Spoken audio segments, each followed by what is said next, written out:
con una decisión personal, con una herramienta adicional.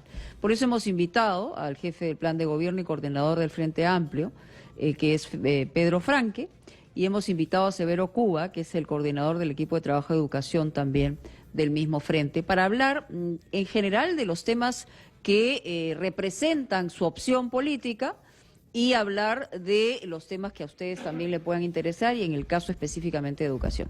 Gracias por estar aquí, Pedro. A mí me gustaría inicialmente, después haremos las preguntas políticas pertinentes, pero inicialmente quisiera que nos des 5 reformas que ustedes harían de manera realista si eventualmente fueran gobierno.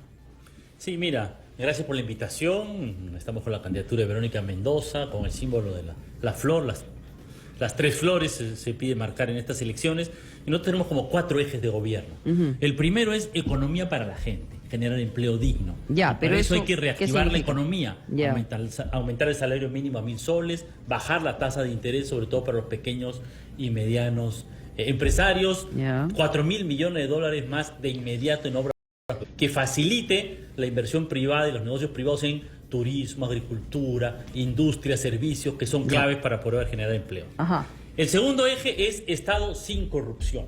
Ahí es fundamental una lucha frontal para la corrupción, limpiar a la policía, al Poder Judicial para poder combatir la seguridad ciudadana, poner más policías en las calles, acabando con el 24x24, con los policías en los escritorios y modernizando. Bueno, en la letra ya acabó el 24x24. Y modernizando la policía, luego si quieres lo explico. Sí, eso el cómo es muy importante, porque el enunciado es maravilloso, pero... Quisiera hablar más, pero sé que ese no es el momento, ¿no? El tercer eje para nosotros es derechos para todas y todos, derechos para la educación, fundamental, por eso está aquí con nosotros Severo Cuba, que dirige nuestro plan de gobierno en educación, pero también a la salud, pensiones, para el 1,5 millones de personas que todavía no tienen pensión, para las mujeres que son... ¿Cuánto va a costar todo eso? Porque en realidad todo sale del mismo cuero. O sea, toda esa reforma que ustedes plantean, digamos, en enunciado y que después desarrollaremos, ¿cuánto cuesta? ¿Cuánto han valorizado ese costo? Claro, mira, hay que ver caso por caso. En el caso de pensión, por ejemplo, nuestra propuesta general es duplicar pensión 65. Eso cuesta, para alcanzar al doble de gente con el doble de pensión, eso cuesta 2.200 millones de soles. Nuestra propuesta, claro, 2.200 millones de soles. Nuestra propuesta general, en realidad, es que tenemos que subir la presión tributaria de 14%. O sea, levantar impuestos. Subir los impuestos. No, porque la presión tributaria hoy se puede aumentar mucho acortando la evasión.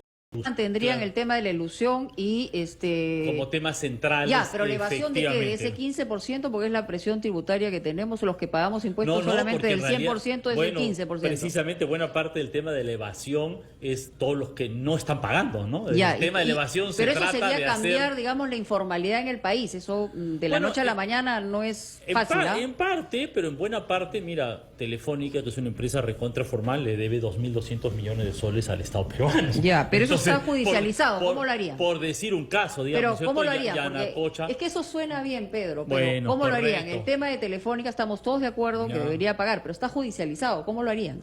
Mira, en ese caso, como en otros, lo primero es tener una clara visión de lo que queremos para el país. En segundo lugar, Telefónica, como en otros casos, como en el caso del gas, por ejemplo, que también se han hecho exportaciones, que se ha demostrado que le debían 64 millones de dólares al Estado peruano, pero el propio contrato dice que si tú fallas con tus obligaciones tributarias, el Estado tiene la potestad, de acuerdo al mismo contrato, de cortar el contrato. Fuerza mayor. Entonces, es lo que ha dicho también PPK y todos los nosotros tenemos la posibilidad de renegociar el contrato. Telefónica también está en el Perú basada en una concesión.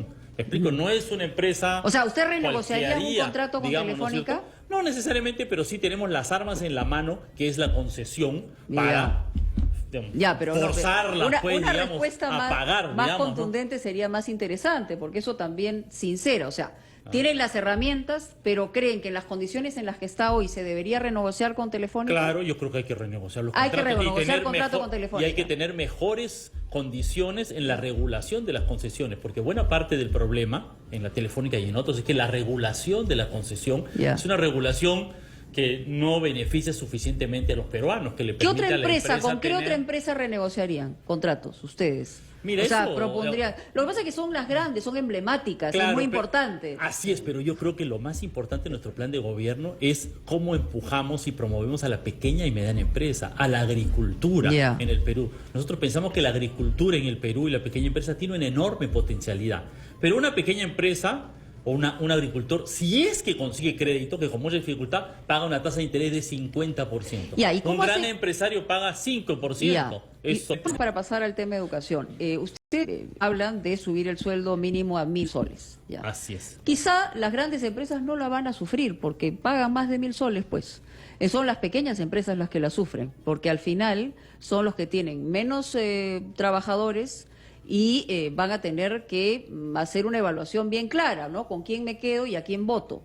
O sea, ¿ese tema lo han evaluado ustedes? Sí, claro, hay dos elementos ahí, ¿no? Uno, el aumento del salario mínimo que estamos proponiendo, la mayor parte, es solamente para recuperar lo que los trabajadores han perdido de inflación y que las empresas han ganado, pero aumentar en la realidad. Productividad y recuperar eso. En segundo lugar, la experiencia pasada nos muestra que cuando ha aumentado el salario mínimo antes, en varias oportunidades, no ha habido ese efecto negativo que se menciona. Pero no ha aumentado tanto, ¿no? Y en tercer lugar, es parte de un conjunto de medidas. Si la aplicas aisladamente es una cosa, pero si tú la aplicas al mismo tiempo que a las pequeñas empresas le rebajas el costo de crédito de 50% a 10%, reactivas el mercado interno para que aumenten sus ventas, de tal manera que retomamos un crecimiento económico en las áreas donde están las pequeñas empresas, los servicios, el turismo, la pequeña industria. Entonces les das mercado, en esas condiciones ellos tienen más negocios y pueden afrontar eso. Y el propio aumento del salario mínimo ayuda a promover el mercado interno. Que los trabajadores tengan más el tema capacidad es que de compra. El tiempo nos ha ganado solamente para esta parte. Después tengo que ir al tema de educación, que sí me parece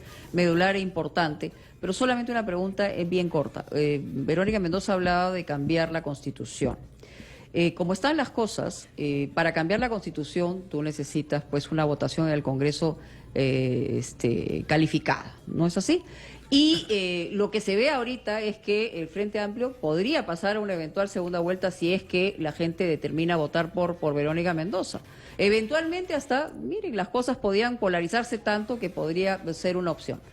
Pero en el Congreso no van a tener mayoría de ninguna manera. Bueno, eso lo vamos a ver. Te lo puedo firmar y apostar, si quieres.